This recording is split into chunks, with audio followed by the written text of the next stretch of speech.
제가 작년에 부동산 가격이 너무 올라서 네. 올 초에 네. 둔촌 푸르지오 아파트를 네. 우연한 기회에 매수를 하게 됐는데요. 네. 제가 그 매수 가격이 또 적정한 건지 그리고 둔촌 푸르지오의 입지와 앞으로의 그리고 전망까지. 네, 향후 네, 전망이 알겠습니다. 궁금해서 전화드렸거든요. 연락 잘 주셨고요. 인사 바로 나눠볼게요. 네. 네, 안녕하세요. 예, 안녕하세요. 네. 자, 우선 둔촌 푸르지오 전망에 대해서 한번 보시죠. 예, 자, 우선 지금 여담 하나 하고 넘어갈게요. 지금 방금 우리 그 시청자분님이 작년에 가격이 너무 올라서 샀다고 하셨거든요. 예. 너무 오르면 안 사야 되는 거 아닌가요? 근데 더 오를까 봐요. 겁이 더 나서요. 오를까 봐. 그러면 네. 지금 상태에서 더 올라간다고 가정을 해요. 네, 자, 샀는 가격에서 매덕이 더 올라간다고 가정을 합시다, 일단. 네, 그러면 더 올라가는 상태에서 다른 사람이 사줘야 되잖아요. 그죠? 예. 그럼 그 사람은 또 더 올라간다고 생각할 거 아니에요. 그렇죠. 자, 그러면 언제까지 올라가야 되나요? 무한정 올라갈까요? 아니요, 무한정 올라가진 않겠죠. 그러면 그 꼭지점이 언제가 될까요? 꼭지점이 주변이 좀 많이 발전하면은 조금이라도 올라가지 않을까 싶어서요. 물론 그건 있습니다. 물론 조금이라는 개념을 잘 하셔야 돼요. 우리 투자라고 하는 거는 첫째, 예, 투자라고 하는 거는 내가 얼마의 투자금을 들었어. 투자금이 첫 번째고요. 얼마를 투자를 해서 얼마의 수익을 만들었어. 그래서 1년 기준으로 보면은 1년 수익률이 몇 %냐? 이것이 중요한 것이죠. 네, 갭 투자를 해가지고 10년 뭐 있더니 10억이 넣었더니 20억이 됐다. 그러면 단순한 수치로 보면은 팔았을 때 1년에 1억씩 따지면은 10분의 1이니까 10% 마진이 되는 거죠. 네, 예를 들어서 그렇다면은 뭐 세금 떼고 뭐 떼고 하면은 또 그보다 줄어줄 수는 있는데 그것처럼 투자를 할 때는 가장 먼저 중요시 여기는 것이 수익률이에요. 자, 네. 그러면은 자, 이거에 대해서 이거를 지금 얼마에 구입하셨어요, 대충? 10억 9천요. 자, 그럼 11억에 구입을 했습니다. 예, 11억을 예를 들어서 11억에 전세가 있을 거 아니에요. 예. 전세가 얼마쯤 했을까요? 5억 3천요. 지금은 많이 자, 올랐다고 하더라고요. 예, 5억 3천이고요. 그래서 네. 대충 잡고 얘기할게요. 5억을 투자를 했어요. 예, 5억은 넘게 투자가 되었지만 5억을 투자를 했어요. 그러면 5억 투자를 만약에 이거를 이런 아파트가 아니라 월세 나오는 월세 수익형으로 구입을 한다고 가정을 하십시다. 예, 그러면은 5억을 가지고 서울 시내에 어느 누구든지 발품 팔아서 역세권에 뭐 월세 나오는 오피스텔이든 다세대든 작은 걸 샀었을 때 3% 수익률은 무조건 나오겠죠. 예, 그런데 5억을 단순하게 3%가 아니라 만약에 여기서 대출을 이용한다면은 수익률은 3%가 아니라 최소 5% 이상 올라가겠죠.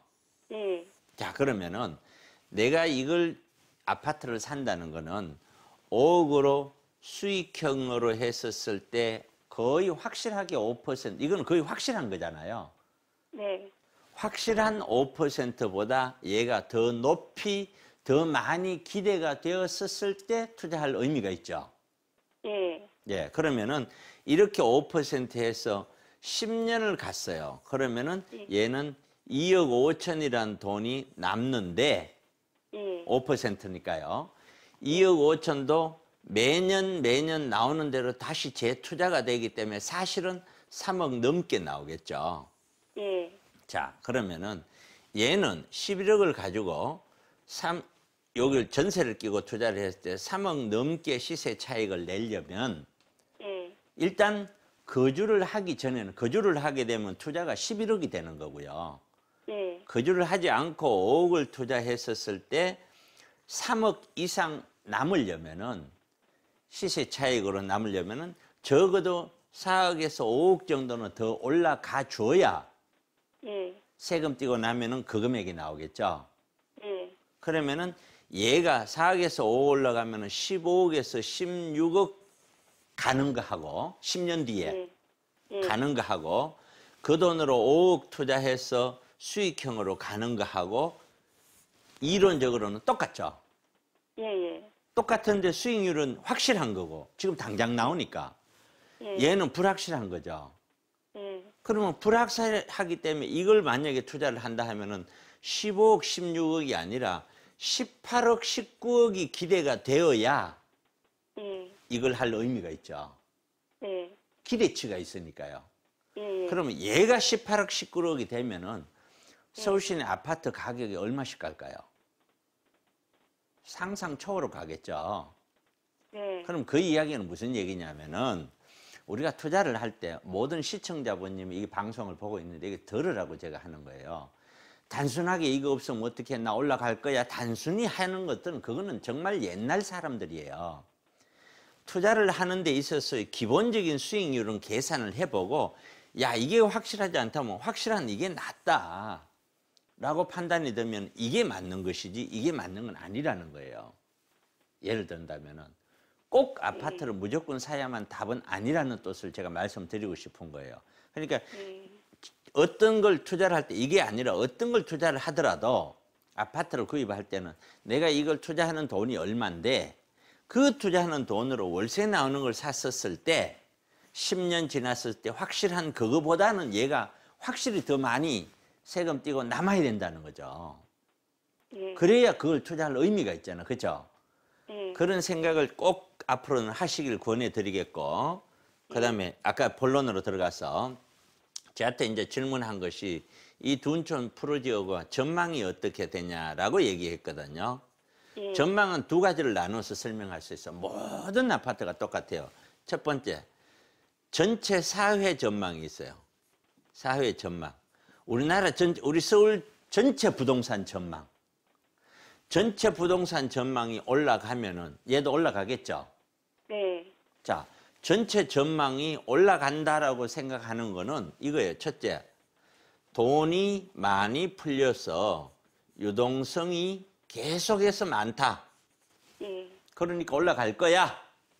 둘째, 공급이 부족하니까 올라갈 거야. 돈이 많이 풀려서 유동성이 많다. 이거는 수요가 많다는 거예요. 예. 수요는 많고 공급은 적으니까 올라갈 거야 라고 전망하는 거예요. 예. 이게 사회 전체 전망이에요. 예. 그 다음에 개별 전망이에요. 예. 개별 전망은 이 아파트가 가지고 있는 어떤 그 자체 내의 가격 상승 여력을 보는 거예요.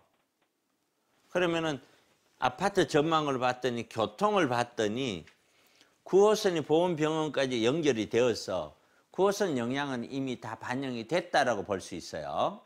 예. 그 다음에 5호선도 이미 다 확정이 됐으니까 교통의 영향은 추가로 없어요. 예. 그러면 이 아파트가 향후에 재건축이 가능하냐? 예. 재건축 수익성이 좋다. 예를 들어. 그러면 또 괜찮겠죠. 그죠? 예. 근데 얘는 제가 보는 눈에는 재건축은 거의 불가능해요. 예. 그러면은 자체 내에 이 아파트만 치고 올라갈 수 있는 힘은 존재하지 않는 거예요. 예. 자, 그러면 전체의 전망만 봐야 되는 거예요. 예. 자, 그럼 한번 봅시다. 우리나라에 돈이 많이 풀리고 유동성이 많이 풀린다는 거는 유동성이라는 것은 경기가 좋을 때 돈이 늘어나요. 그렇죠? 경기가 좋을 때 우리나라 경제 규모가 커지니까 돈이 늘어날 거 아니에요. 예. 예. 경기가 나쁠 때는 경기 살리려고 늘려요. 예. 그러면 돈은 쭉 가다가 IMF 오면은 돈이 더 많이 늘어요. 예. 그 다음에 쭉 가다가 금융위기 오면 더 많이 늘어요. 듣고 계세요? 예. 예. 예. 돈은 이렇게 늘어나는 거예요. 그러면 이게 유동성은 줄어드나요? 계속 느나요? 지금은 늘어나죠. 아니, 그러니까 제가 방금 얘기했잖아요. 경기가 좋으면 경기가 좋아서 늘어나고 경기가 나쁘면 더 많이 넣는다고 그랬잖아요. 예, 예, 예. 그럼 우리 역사의 1960년대부터 지금까지 유동성이 줄어든 적이 있을까요? 한 번도 아니요, 없겠죠. 없어요. 예. 그러면 유동성이 많다는 거는 늘 많다는 거죠. 예, 그럼 70년대, 80년대도 유동성이 많았어요. 그 시대 기준으로.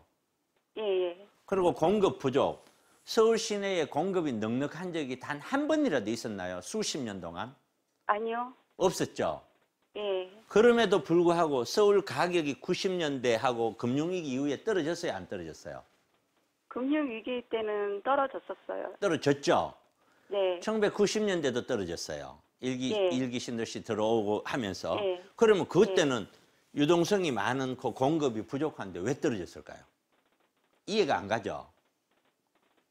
결과론적으로 이 두 가지만 가지고 예. 무조건 올라간다고 하면은 가격은 이렇게 올라가야 돼요. 수직으로. 40년, 50년, 100년 계속 올라가야 돼요. 이게. 예. 그렇게 가지는 않는다는 거예요. 절대로. 그러니까 예. 결국에는 올라는 가더라도 좋았다 나빴다를 반복하면서 올라간다는 거예요. 그러면 이 시기에 어떤 거냐? 그럼 20년 놔두면 지금보다 안 올라갈 거예요. 당연히 올라가죠. 근데 얼마만큼 어떻게 올라가는지를 모를 따름이죠. 우린 투자잖아요. 그죠? 투자를 하는데 선생님 올라갈까요? 내려갈까요? 라고 물으면 안 되겠죠. 얼마만큼 올라갈까요? 어느 정도 투자할 수익을 주는데 이게 진짜 투자할 가치가 있는 수익을 줄까요? 이게 중요한 거잖아요. 그러면은 고점 가까이 가면은 이거는 매도를 해야 되고 저점 가까이 가면 매수를 해야 되는데 누가 보더라도 지금 5, 6년, 7년 가까이 올라왔잖아요. 예. 그런데 지금 이 가격이 덜 올랐다고 과연 얘기할 수 있을까요? 그러니까 제가 보는 눈에는 물론 예. 진해 놔놓고 보면은 어떨지는 몰라도 자 우리 시청자분이 제 입장에서 한번 바라보자 이거예요. 그러면 이렇게 됐는데도 올라갑니다. 또 올라가면 또 올라갑니다. 이렇게 설명하는 것이 맞냐 이거예요. 옳지 않잖아요. 예. 그러니까 이걸 보면은 올라간다고 보지만 이것만 가지고 설명할 수는 없는 것이에요. 앞으로 경기는 IMF 수준 가까이까지 어려워진다고 얘기하고 있는데 예. 주식은 막 올라가요. 예. 주식은 막 올라가는 거는 돈은 늘어나니까 이 돈을 어떻게 해야 될지 모르고 돈 놓고 돈 먹기 식으로 그 들어가는 거예요. 그 사람들 돈을 먹으려고. 그리고 주식이 막 올라간다는 거는 앞으로 경기가 많이 좋아진다고 과거에는 그랬거든요. 그래야 되는데 경기는 더 힘들어지잖아요. 예. 이건 이미 발표가 됐잖아요. 고로 제가 봤을 때 이 물건은 물건 자체를 떠나서 매수 시기를 너무 제가 원하지 않는 시기에 매수를 한 게 아니냐. 이게. 그래서 전망에 대해서 크게 말씀드릴 게 없다. 자, 여기까지 전반적인 설명을 드렸습니다. 네, 고맙습니다. 감사합니다. 네.